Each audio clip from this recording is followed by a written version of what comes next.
አንድ ሰው ረዘም ላለ ጊዜ ከቤቱ ወጥቶ ወደ ራሱ ቤት ቢመለስ ያ ቤት ተዘግቶ የቆየ እንደሆነ ልክ በሩን ከፍቶ ሲገባ ቤቱ ሳፎኬትድ ይሆናል፣ ያፍናል፣ ይሸታል። የመጀመሪያው ስራው መስኮት ከፋፍቶ ንጹህ አየር እንዲገባ ቤቱ እንዲናፈስ ማድረግ ነው። ያንን መናፈስ ሳታደርግ እንደ ከዚህ ቀደሙ ቤት ውስጥ የለመድከውን የኑሮ ዘዬ መቀጠል አትችልም። የኛም ፖለቲካ ያ ሁኔታ ነበረው። ትንሽ ፖለቲካውም ኢኮኖሚውም ታፍኖ ተዘግቶ ስለቆየ ከፈትፈት አድርጎ ማናፈስ ይፈልግ ነበር። በዚያ በነበረ ሁኔታ መቀጠል ስለማይቻል እንደ ለውጡ እንደመጣ መስኮቶቻችን ከፋፈትን። እነዚያ መስኮቶች ከእስር ቤት ሊሆን ይችላል፣ ከውጭ ሀገር ሊሆን ይችላል፣ የፖለቲካ ዝንባሌ የማይታይባቸው ሰዎች የፖለቲካ ስብዕና መላበሳቸው ሊሆን ይችላል። ብዙ አይነት ሰዎች በዚያ መከፋፈት ውስጥ በፖለቲካ አውድ ውስጥ ለመሳተፍ ሙከራ አድርገዋል። እንግዲህ አንድ ሰው የተዘጋ ቤቱን ፍሬሽ ኤር ለማስገባት መስኮት ሲከፍትና ለማናፈስ ሲሞክር ንጹህ አየር ብቻ አይደለም ወደ ቤቱ የሚገባው። አብሮት ትንኞች ይገባሉ፣ ቢምቢዎች ይገባሉ። ቢምቢ በሳይዟ በጣም ትንሽ ናት። ነገር ግን ተኝተህ የቢምቢን ድምፅ ሰምተህ ከሆነ መተኛት አትችልም። ያቺ ትንሿ ጥንጥየዋ ቢምቢ ባላት ድምፅ ታውካለች፣ ትቀሰቅሳለች። አንዱ ዝቅተኛ ጉዳቷ እንዳተኛ ማወክ ነው። ሁለተኛውና ከዛ የሚከፋው ግን አንተን በመንደፍ ደምህን መምጠጥ ነው። ደምህን መጣ ግን አትተውም፣ በሽታም ልታመጣብህ ትችላለች። እንደዚህ ያለው ሁኔታ በኢትዮጵያ ፖለቲካል አውድ ውስጥ ተፈጥሯል። በማናፈስ ውስጥ ተቀላቅለው የገቡ ቢምቢዎች አሉ፣ ከፍተኛ ድምፅ በማሰማት ለማወክ የሚሞክሩ፣ ከዚያም ሲያልፍ የኢትዮጵያን ብሔራዊ ጥቅም ለመናደፍ የኢትዮጵያን ሕልውና ለመገዳደር ከሚፈልጉ ኃይሎች ጋር እስከ መሰለፍ የሚሄድ ዝንባሌ ያሳዩ። በዚያ መከፈት ምክንያት መድረክ አግኝተው ሁኔታው ከተስፋ ትንሽ ጨለምለም ደንገዝገዝ ወዳለ ሁኔታ፣ ስጋት ወዳከለበት ሁኔታ እንዲገባ ለማድረግ እየሞከሩ ኃይሎች አሉ።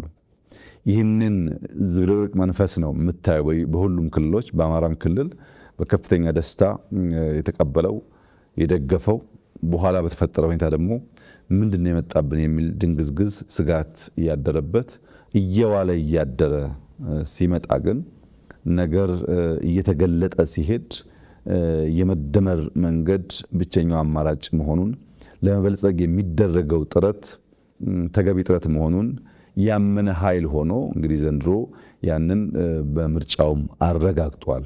ብቸኛው ኢትዮጵያን የማጽኛው መንገድ ቅድም በታሪክ ያነሳሁት ውህደት እንደተጠበቀ ሆኖ ያንን በሚያርቅ፣ በሚያድስ፣ በሚያሻሽል፣ በሚያሰፋ መንገድ መሄድ ብቻ ነው እንደ ሀገር ተከባብረን ተዋደን በጋራ ጥረን ግረን አንዲት ታሪካዊት ሀገር ማጽናት የምንችለው የሚል እምነት የያዘበት ጊዜ ይመስለኛል። ወደ ለውጡ ልውሰዶትና ልክ ለውጡ እንደመጣ እርሶ ወደ ኃላፊነት ሲመጡ ያደረጉት ወደ አማራ ክልል ተጉዞ የተለያዩ ክልሎች ጋር ቀጥታ ፊት ለፊት መገናኘት፣ ከዛም በመለስ ከለውጡ ከትንሽ ወራት በኋላ እንዲሁ በየልዩ ቤተ መንግስት የአማራ ክልል ተወካዮችን አነጋግረው ነበርና ይህንን ለምንድን ነበር ያደረጉት? በእርግጥ ከለውጥ ማግስት ሳይሆን ትንሽ ወደ ኋላ ይሄዳል። በ2003 ክረምት የከፍተኛ አመራሮች ስልጠና ነበር። በዚያ ስልጠና ወቅት ከአንዳንድ የአማራ ጓዶች አመራሮች ጋር ንግግር የጀመርንበት ጊዜ ነበር። ያ ንግግር ትርክትን ማደስ ያስፈልጋል። በመካከላችን ያለውን ግድግዳ ማፍረስ ይኖርብናል። የነበሩ ታሪካችንን ፈትሸን መርምረን ወደ ምንተባበርበት፣ ወደ ምንተጋገዝበት፣ በጋራ ወደ ምንቆምበት ቁመና ካልተቀየርን የኢትዮጵያ ነገዋ አስጊ ነው የሚል ውይይቶች ነበሩን። የውይይቱን ሂደት መለስ ብዬ ሳስታውስ አሁን ኢትዮጵያ ውስጥ የሚታዩ የተለያዩ ኃይሎች መሰብሰብ፣ መጣመር፣ ያልተቀደሰ ጋብቻ፣ ብዙም ርቀት የማይሄድ ጋብቻ አይና የእኛን ሁኔታ አስታውሳለሁ። እኛ ያኔ የነበረን ውይይት በሶስት አንጓ የተከፈለ ነው። መገንባት የምንፈልገው ሀገር አለ። እዚያ ጋር ለመድረስ ግን ምን እንዳለን ማወቅ አለብን። ምን እንዳለን ከማወቃችን በፊት በሁኔታዎች ላይ ያሉን እምነቶች ምን እንደሆኑ እንወያይ ነበር። ምን እናምናለን? ለምሳሌ ታሪክን በሚመለከት ምን ታምናለህ አንተ? በታሪክ ምልከታችን ላይ፣ በኢትዮጵያ የብልጽግና ጉዞ ላይ፣ በኢትዮጵያ ሕዝቦች በእኩል የመጠቀም በእኩል የማደግ ሁኔታዎች ላይ ያለህን ምልከታ ያለህን ብሊፍ ማወቅ አንተም ማወቅ ጠቃሚ ነበር። መጀመሪያ እምነቶቻችንን በሚመለከት ብዙ ጊዜ ረዘም ላለ ጊዜ እንወያያለን። በእነሱ ጉዳይ ላይ ከሞላ ጎደል መግባባት ሲታይ what we possess የሚለው ሁለተኛው ፓርት ነበር። ምንድነው ያላት ኢትዮጵያ? እኛስ ምን አለን? ምን እኔ ተጣለው? ምን ታመጣለህ አንተ? ምን አጋጭተን ነው ያ የምናስበውን ነገር የምናሳካው? ያሉን ነገሮች ከለየን በኋላ ደግሞ ምንገነባትን ኢትዮጵያ በምን መልክ እንደምንገነባ እናነሳ እንወያይ ነበር። አሁን አይተህ ከሆነ ብዙዎቹ እምነቶቻቸውን ከሌል በኋላ ስለሚያደርጉ ልክ ትንሽዬ ነገር ሲመጣ መሰረቱ የተስተካከለ ስላልነበረ ቶሎ ይፈርሳል። ሁልጊዜም ውህደት ሲፈጠር፣ ሁልጊዜም በጋራ መተባበር ሲፈጠር ግለሰቦች፣ ፓርቲዎች፣ ቡድኖች መነጋገር ያለባቸው እምነት ነው። ምንድን ነው የምታምነው? ምንድን ነው የማምነው? በምን መነጽር ነው ነገን የምታየው? በምን መነጽር ነው ትናንትን የምታየው? በምን ትብብር መንፈስ ነው ዛሬን የምንሰራ የሚለውን ካልተግባባ በጋራ መቆም ጠላትን ያሰነብት ይሆናል እንጂ ብዛም ፋይዳ አይኖረውም።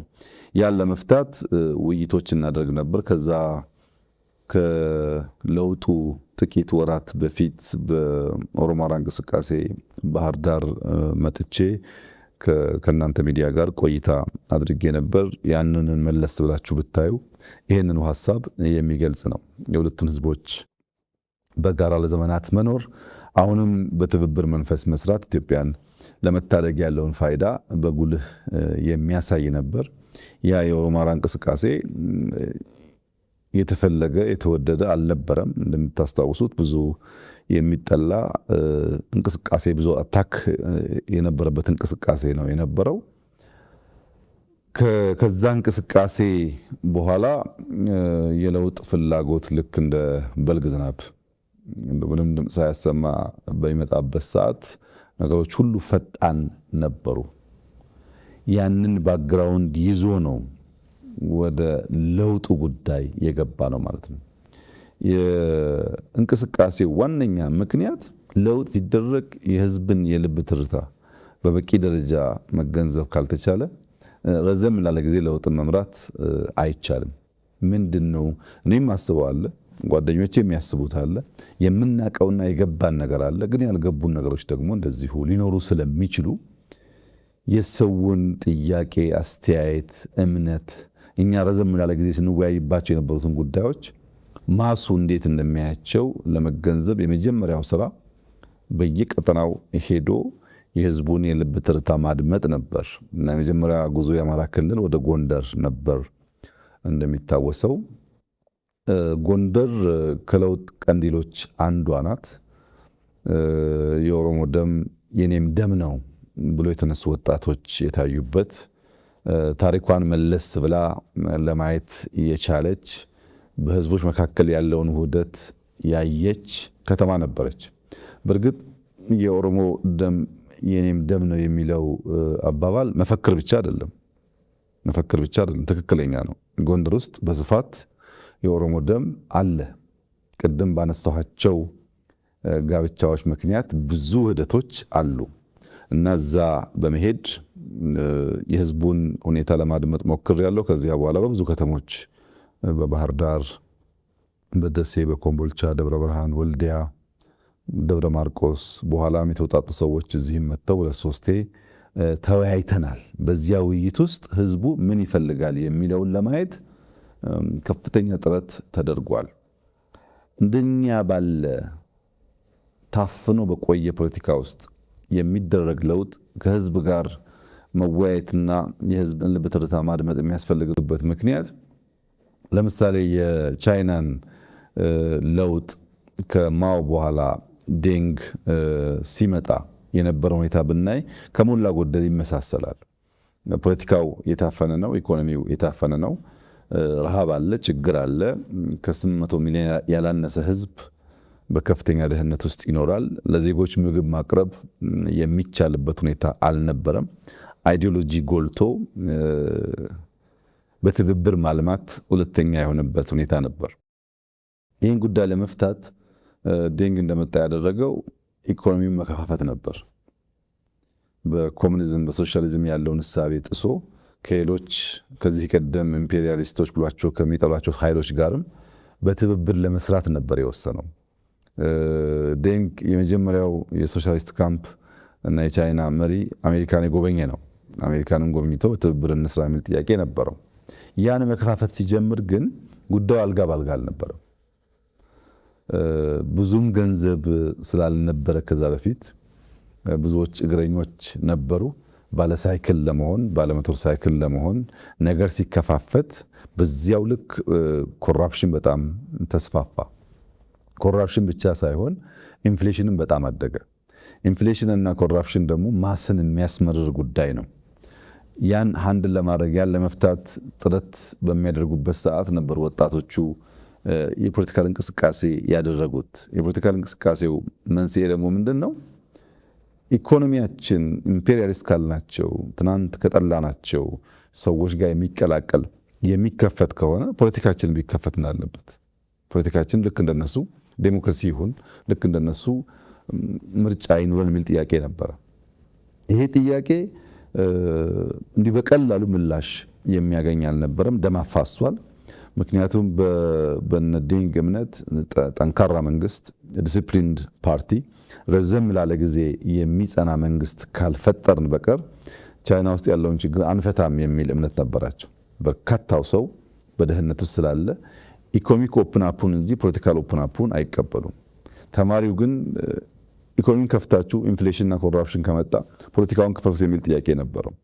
ያን ለመከላከል ነበር ወደ ደም መፋሰስ የገቡት። በእኛ ሁኔታ አስቸጋሪ የሆነው ነገር ኢኮኖሚክ ኦፕን አፕ አድርገን ፖለቲካውን ብንተው ወይም ፖለቲካል ኦፕን አፕ አድርገን ኢኮኖሚ ብንተው ኢትዮጵያ ውስጥ ያለውን ሁኔታ መቀየር አንችልም። ለዚህ ህዝብ ካወያየን የልብ ትርታን ካደመጥን በኋላ እንዴት አድርገን ነው ሁለት ዋና የሪፎርም ዋና የስብራት መንስኤዎቻችንን በመክፈት ምናስባትን ሀገር ልንሰራ የምንችለው የሚለውን ነገር ዲዛይን ለማድረግ ያ ውይይት በእጅጉ አስፈላጊ ነበር። ብዙ ተምረንበት ሰሜን፣ ምዕራብ፣ ምስራቅ፣ ደቡብ ብትሄድ የኢትዮጵያን ፍላጎት ከሞላ ጎደል የሚቀራረብ መሆኑን አይተን ከዚያ በኋላ ነው እንግዲህ መደመር በተሟላ ቅርጽ ወጥቶ የኢትዮጵያ ብቸኛው መንገድ በተደመረ መንገድ ወደ ብልጽግና መጓዝ ነው። ካልበለጸገች ካልተደመረች ህልውናዋ አደጋ ውስጥ ሊገባ ይችላል ወደሚል መንግስታዊ ንድፍ የገባ ነው ማለት ነው።